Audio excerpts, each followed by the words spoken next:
moments, I will sign an executive order to begin eliminating the Federal Department of Education. We don't need no education.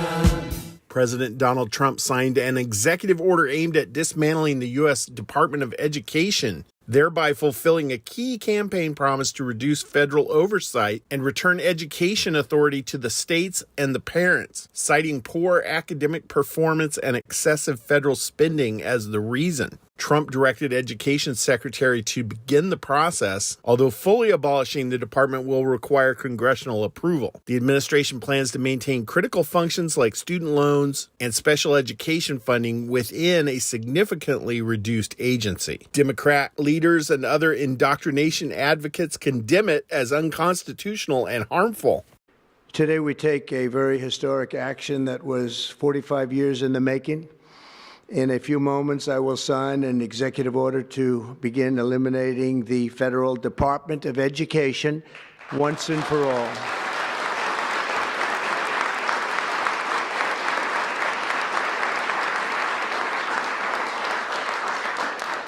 And it sounds strange, doesn't it? Department of Education, we're going to eliminate it, and everybody knows it's right.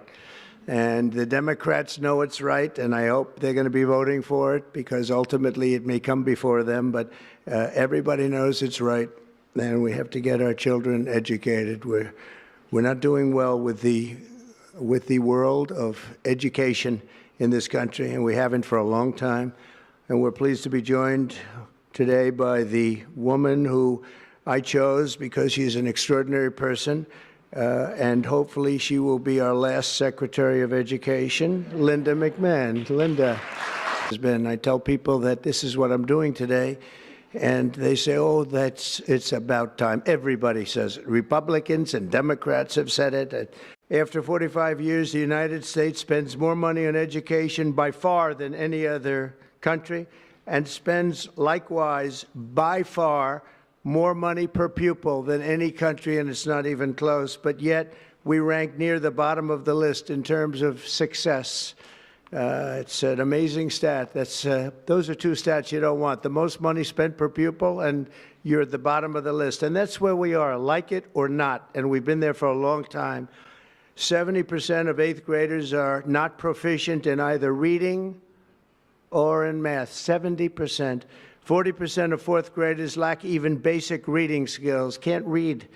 Students in our public elementary and middle schools score worse in reading today than when the department opened by a lot. In Baltimore, 40% of the high schools have 0 students who can do basic mathematics.